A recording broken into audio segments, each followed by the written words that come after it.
Good afternoon. I am recording out at my wife's family farmhouse, and it is a gorgeous.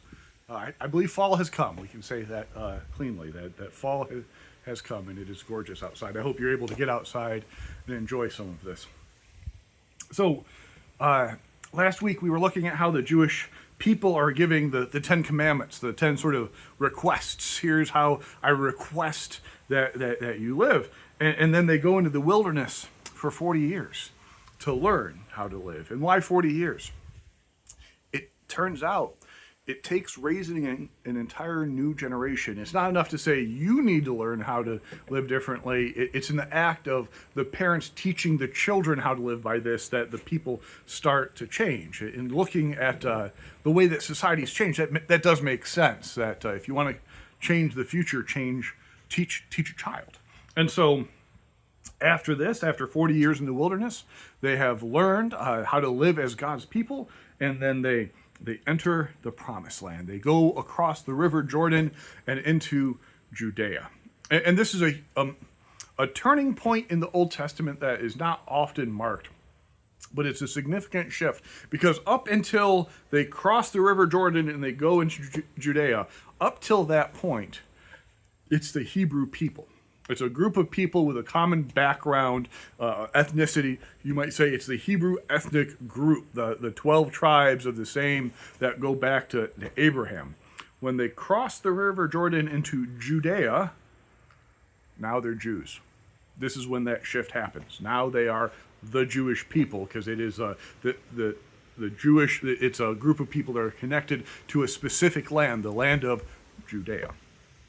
And so they enter Judea, and they have the first form of government, the first form of government that happens as they're sort of spreading out across the land, and the 12 tribes are sort of settling in their chunks, their respective chunks of the land.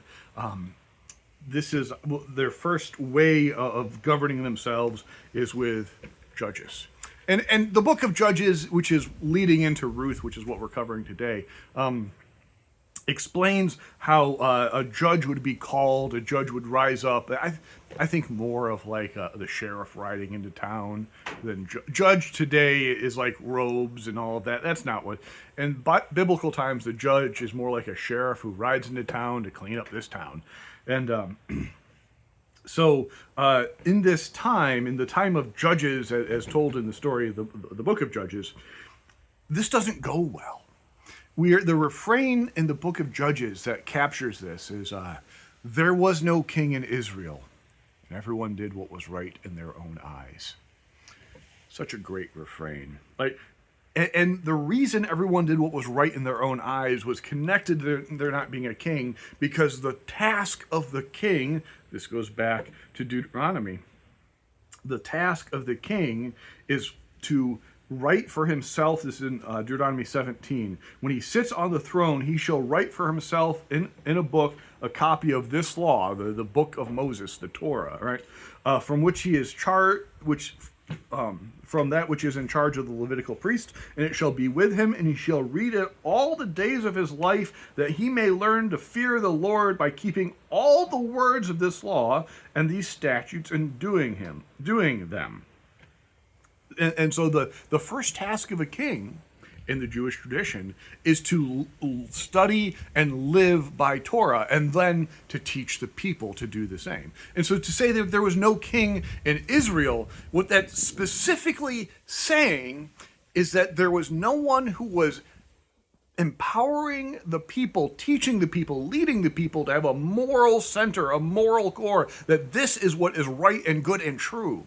And so because there was no king in Israel, everyone did what was right in their own eyes. And what happens when everyone does what is right in their own eyes, right? It gets bad, right? If people do what is convenient or what is gratifying or what is easiest to, because right is very rarely any of those three. It gets so bad in the book of Judges that there is one chunk of the Bible that I can't figure out how I would ever preach, and it's the last 3 chapters of the book of Judges. I don't know how I could ever preach them. They're just too horrifying and terrible. It gets just so ugly, right?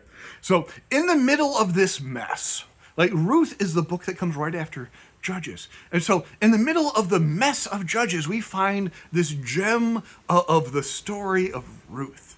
And it's beautiful. All right? And so we're going to look at Ruth today. I got to tell you about Judges to set this up. The book of Ruth begins with tragedy. A dude named Elimelech is struggling with what to do with his family because a famine has hit Israel in the time of the Judges. And Elimelech has to take his wife Naomi and his 2 sons, and they have to leave the country because they just can't figure out how to a way to eat. And all the obvious places to go that aren't available, and so he has to go to Moab. That'd be like us as Americans saying that this economy has gotten so bad and we can't go, and to find out we can't go to Europe, we can't go to Canada, we can't go to Australia, and the best option we have is to go to Cuba, or go to like a South American country that we don't know the language and we don't fit in, and we're not from around here, and we from around there, and we don't think it's going to work very well. But if we go there, at least we have a chance to maybe be able to eat because things have gotten so bad at home. And so that's what Elimelech does. A very brave thing. So he goes, Elimelech takes his wife, 2 sons, and they go, and the 2 sons get married. They're there for a decade. They get married to local girls, Orpah and Ruth, and then tragedy strikes again. Elimelech dies. His 2 sons die. And you're left with Naomi, Orpah, and Ruth. A mother and 2 daughters-in-law. Naomi looks at her 2 daughters-in-law and tells them, go home to your parents. Because they can. Like, go home to your parents. They will protect you. They can take you back in. There is no hope for me. Naomi renames herself Mara, which means bitter. Like, life has become bitter, is what she says. And Orpah goes. Orpah goes home to her parents. Ruth does not. Ruth says, this is in Ruth 1, entreat me not to leave you or return from following you. For where you go, I will go. And where you lodge, I will lodge. Your people shall be my people, and your God, my God. Where you die, I will die, and there will I be buried. May the Lord do so to me, and more also, if even death parts me from you. All right, so she makes this commitment that she said she's going to take care of Naomi, and she's going to follow through and take care of Naomi. And so that's what happens. Naomi goes back home with her daughter-in-law, Ruth. And here is their hope.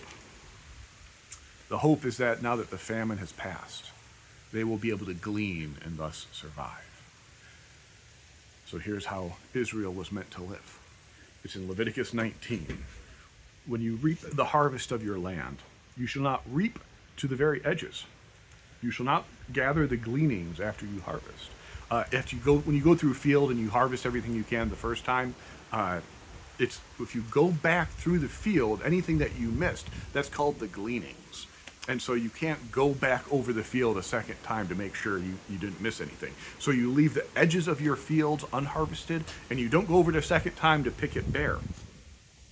And you shall not strip your vineyard bare, fruit, grapes. Neither shall you gather the fallen grapes of your vineyard. So grapes grow in a cluster. So if a cluster falls off, that you leave that lay, right?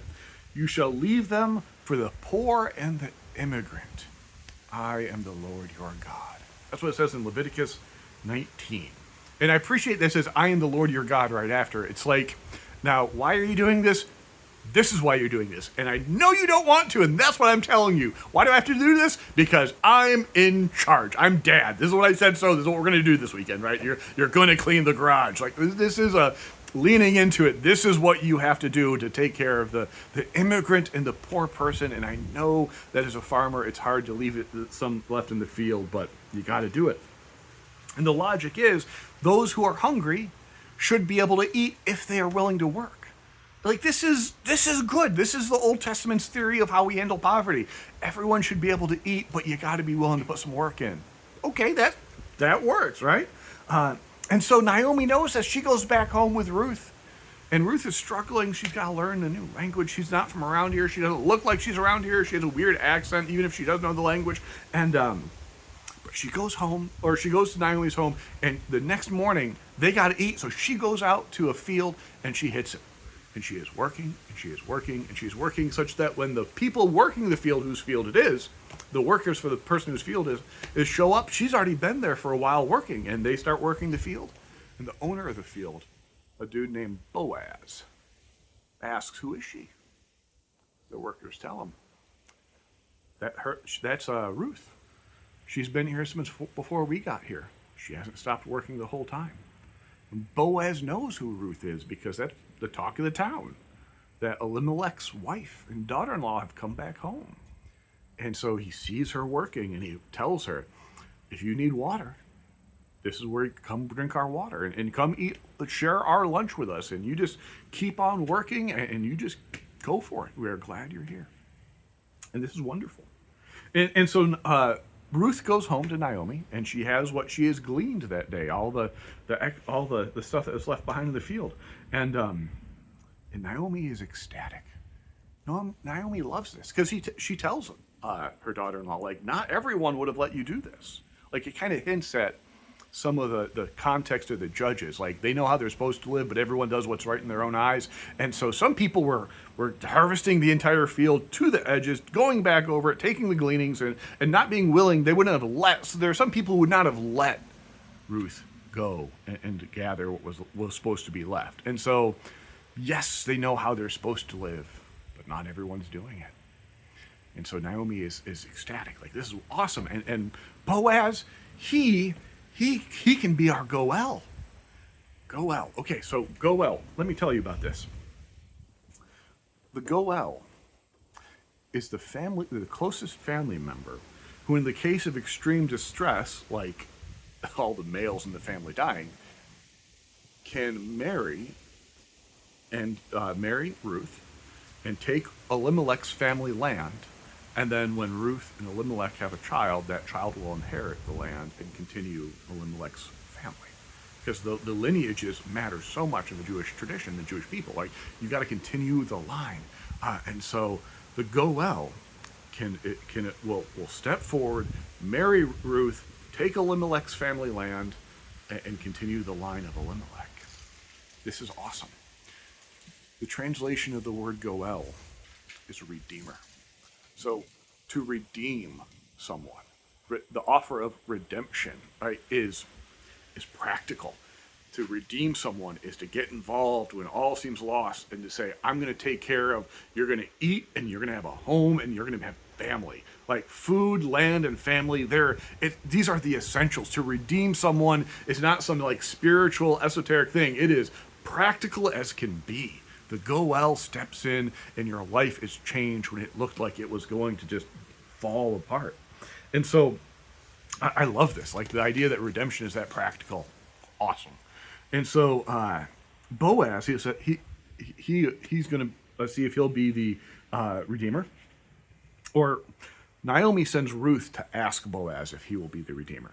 And so here's how she does it. Boaz sends Ruth, who says, Ruth, approach Boaz at night, because they would sleep with the harvest, so no one would come and steal it as they're in the process of getting it ready to store for the year.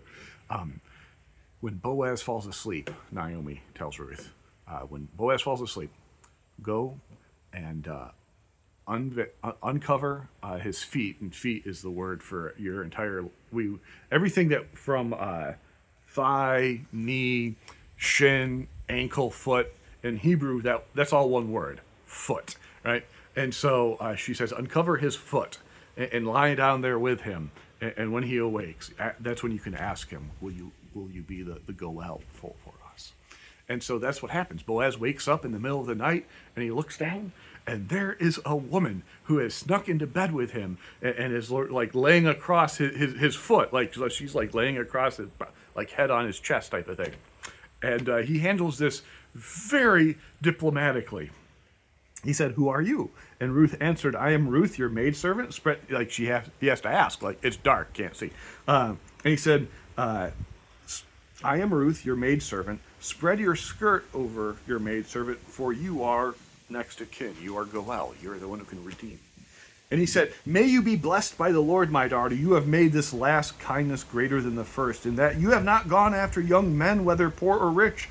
And now, my daughter, do not fear, for I will do for you all that you ask. For all my fellow townsmen know that you are a woman of worth. And now it is true that I'm a near kinsman, yet there is a kinsman nearer than I. Remain this night in the morning, and in the morning, if he will do the part of the Goel, the Redeemer, for you, let him do. But if he will not, then as the Lord lives, I will do the part of the next of kin. Lie down until morning." And that's what happens. So the next morning, Boaz gets up and he goes to the courthouse. He's got business to do. We got to figure out this land. He's got to redeem something, right? For us, it'd be the courthouse. In that century, you go to the gate. The gate is where all the business happens. And he gets together 10 elders, and they sit down, and they get that closer cousin, that closer family member. And Boaz says to him, "Are you going to redeem this? Are you going to marry her? Are you going to take Elimelech's land? Or not? You have to choose." And he says he was not. And so Boaz marries Ruth. And so in this time, when there was no king in Israel and everyone did what was right in their own eyes, Boaz does what is right in God's eyes. He follows the Torah. He takes care of, he redeems, he saves Ruth and Naomi from destitution, being destitute. And then Boaz and Ruth have a child. And you're not going to remember that child's name, but then that child has a child, and his name is David.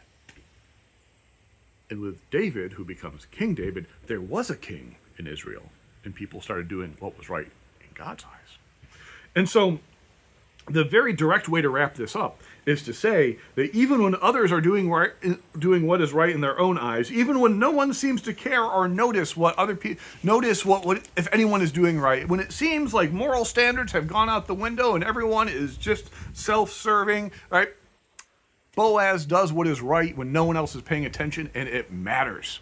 And it changes the future of the kingdom of Israel, because in his line, his grandson becomes the king who leads the people back to doing what is right in God's eyes. So it's this amazing story, right? That's the simple way to wrap it up. But there's more. There's more. And I did not notice this until I was reading it this time. This is not the first time I've read Ruth and really spent time with it. I want to look at that closer family member. He only shows up for a line or two in the story.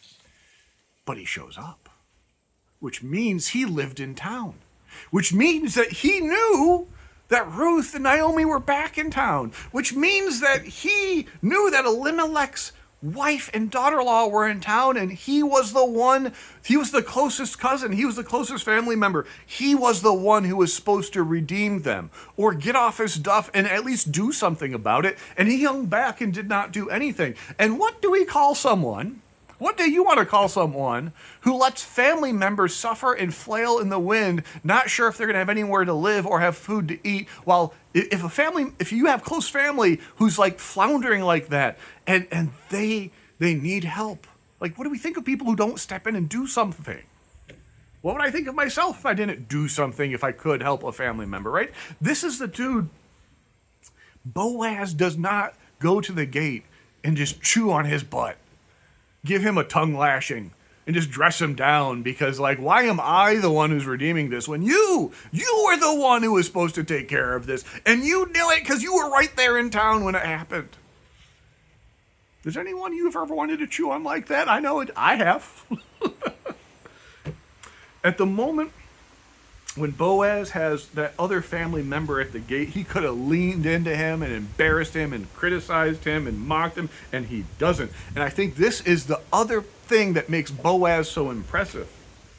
Not only that he did what was right by Naomi and Ruth, but he didn't burn bridges in the rest of the community. Because if he had leaned into that other guy, he could have just destroyed the family and polarized the family members. He does what is right in a way that doesn't damage the rest of community, the rest of his family, the rest of his community, out of his own spite or anger or frustration, because he had to have been frustrated to a certain degree. Right? So this is the guy who is doing what is right in a time when no one else was doing what is right. People are doing what was right in their own eyes. And not only is he doing what is right, he's doing what is right without dogging on people who aren't. And that is what makes Boaz so impressive. And frankly, a role model for me and hopefully for you. Like, he does what is right when no one's looking. He does what is right in a way that doesn't jab at the people who aren't. May I please grow up to be more like Boaz. May all of us grow up to be more like Boaz. Thanks be to God.